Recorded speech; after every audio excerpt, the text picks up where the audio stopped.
na quinta-feira até 6 horas da tarde, seria o dia 14 de Nissan, e é onde aconteceriam os preparativos da Páscoa. Lá em Marcos capítulo 14, na quarta-feira, ou seja, no dia 13 de Nissan, foi o dia que Judas traiu Jesus no sentido de conversar com os sacerdotes. Fala, olha, eu vou negociar a entrega de Jesus, então no momento adequado eu venho até vocês e aviso onde é que ele vai estar, em um lugar mais isolado, mais secreto, para vocês irem lá e prender ele fora da vista do povo, né? Então, na quarta-feira, Judas conversa aí com os sacerdotes. Na quarta-feira, provavelmente, Jesus não tenha saído de Betânia, ou seja, ele não foi até Jerusalém. Na quinta-feira, ele vai até Jerusalém, como na quinta-feira era celebrado a Páscoa, a quinta-feira já à noite, né? Então, os preparativos eram feitos. E aí Jesus pergunta para os discípulos, olha, onde é que a gente vai celebrar a Páscoa? A gente precisa celebrar a Páscoa, né? E aí ele manda 2 discípulos irem na cidade e eles veriam um homem carregando um cântaro. Naquele tempo, homens não carregavam cântaros, né? Era trabalho de mulher. Os homens carregavam um odre, provavelmente de couro, e logo mais na cintura, eles não faziam isso. Se esses 2 discípulos, indo até a cidade, vissem esse homem, né? Eles seguiriam esse homem e onde esse homem entrasse, lá seria então o lugar da celebração da ceia do Senhor. Era um cenáculo grande. Estudiosos acreditam que no dia de Pentecostes eles estavam reunidos nesse mesmo cenáculo, né? Até hoje tem algum lugar lá que eles deduzem ser esse cenáculo, então fica como uma parte de visitação turística para conhecer o lugar. Era um lugar grande, confortável, e esses discípulos então, eles precisavam tirar todo o fermento do lugar e sacrificar o cordeiro que eles comeriam na ceia no templo. Então era um dia bem agitado, né? Talvez aí pra gente seria um dia agitado como para fazer uma ceia de Natal, a ceia do Ano Novo, algo mais ou menos agitado assim. Pois bem, aí os discípulos então preparam todas as coisas, né? Organizam o ambiente. Nessa primeira etapa a gente vê 2 coisas. Jesus provavelmente mandou ele seguir esse homem que estava com o cântaro. Nisso aí a gente vê a soberania de Jesus. Ele não era como que um cordeiro no sentido só de ser vítima e não sabia nada que estava acontecendo. O tempo todo ele é verdadeiramente Deus e verdadeiramente homem. Ninguém tirou a vida dele, ele a deu por nós, né? Ele estava completamente no controle da situação. E uma forma de manter o segredo também, do lado aqui humano, de Judas também, né? Pois bem, então agora eles chegam para cear, não é? O lugar está lindo, bonito, preparado. Era uma ceia de aliança, onde um mestre, né, um rabi, estava com os seus discípulos. O modelo da mesa onde eles ceariam, ela era bem baixinha, é o que os romanos chamavam de triclínio. Ela fazia uma forma de U, não é? Onde o anfitrião ficava sentado aqui na ponta, os seus discípulos ou seus convidados ficavam em volta. Era uma mesa bem baixinha, por isso o nome triclínio, porque eles ficavam reclinados na mesa, de modo que eles ficavam escorados na mesa com o braço esquerdo, né, e a mão direita ficava livre para poder pegar o alimento. Como eles estavam inclinados, os pés deles estavam virados, né, um para o outro. Naquele tempo, como as pessoas praticamente só andavam a pé, você pode imaginar como é que era lindo o pé das pessoas, né? Deve que era tudo rachado, aquelas joanete horrível, não era um pé bonito, né? É a mesma coisa da pessoa que só anda de sandalinha aí o tempo inteiro, se estiver andando aí na cidade, vai ficar com o pé bem sujo. Então, era comum que em lugares, em ambientes assim, tivesse um escravo ou a pessoa que fizesse o serviço mais servil, né, mais indigno na concepção das pessoas, que era lavar os pés dos seus convidados, né? Então, geralmente tinha um escravo para fazer isso. Os discípulos, quando eles chegam nesse lugar, tudo preparado, tudo lindo, tudo maravilhoso, porém, cadê o escravo para lavar o pé? Não tinha o escravo. Eu fico imaginando, porque os discípulos, eles tinham o hábito, né? Dias antes eles estavam competindo, discutindo, para saber quem seria o maior deles no reino dos céus. Tiago e João chegam a mandar a mamãezinha deles irem lá e conversar com Jesus, para que quando Jesus estabelecesse seu reino, um filho dela se assentasse à direita e o outro filho dela se assentasse à esquerda de Jesus. Não é?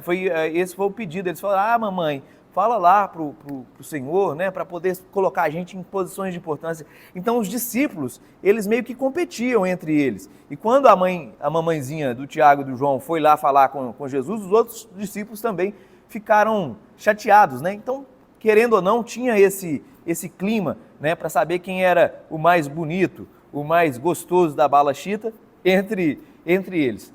E aí, quando eles estão ali, então, quem é que vai fazer esse serviço indigno, né? Cadê o escravo para fazer esse serviço indigno, que é lavar os pés para a gente cear de modo mais confortável? E aí, provavelmente, estava lá o avental, estava lá a bacia com água, estava tudo lá, só não tinha o escravo.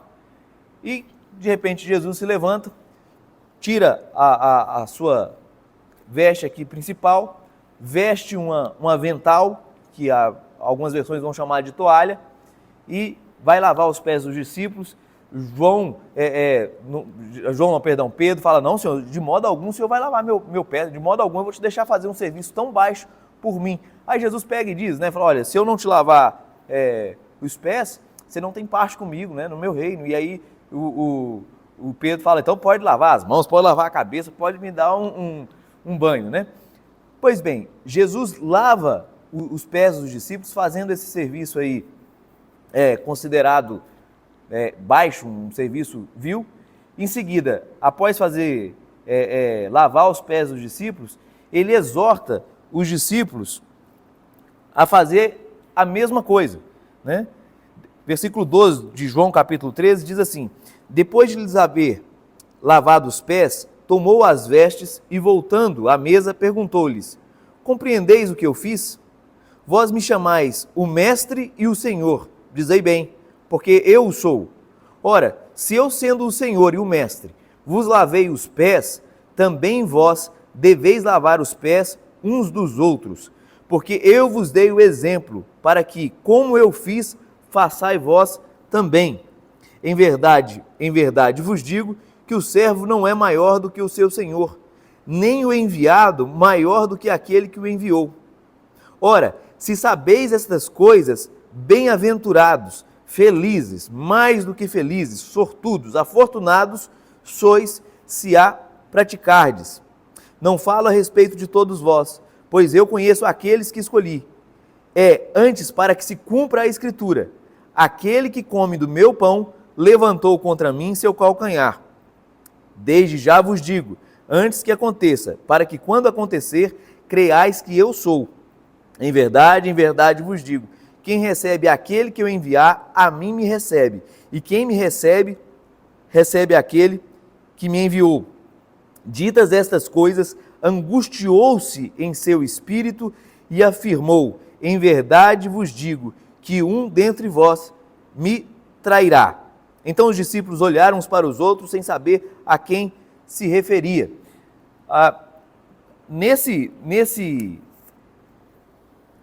Nessa passagem aqui, então, Jesus termina de lavar os pés dos discípulos e fala: olha, vocês, é uma passagem clara, né?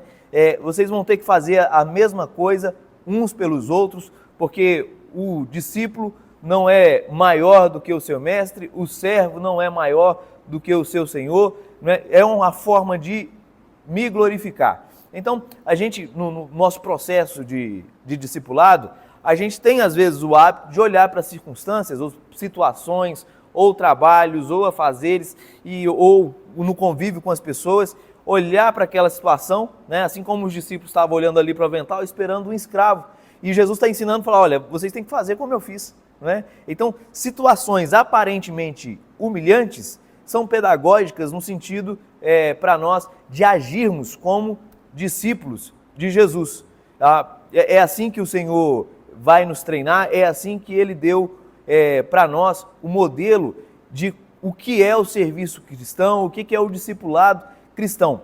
Mais adiante, os discípulos começam a perguntar, né? Então quem é que vai ser o traidor? Pela forma que está aqui, João está sentado à direita de Jesus, que é o discípulo a quem ele muito ama, porque João só podia estar sentado à direita por causa da posição da mesa, e João reclinou a cabeça no peito de Jesus para perguntar para Jesus, a mando de Pedro, quem era o traidor.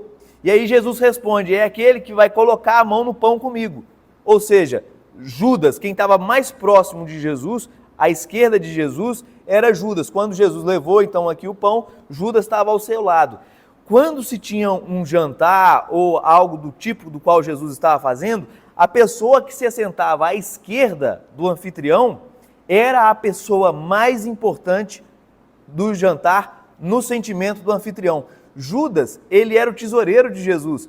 Jesus considerava Judas a pessoa mais importante e ele estava na posição mais importante que os discípulos estavam competindo para ter ali naquele jantar. E aí Jesus, na hora que Judas pega no pão, diz a Bíblia que o diabo vai entrar dentro dele e Jesus fala para Judas, o que você tem para fazer, faça logo.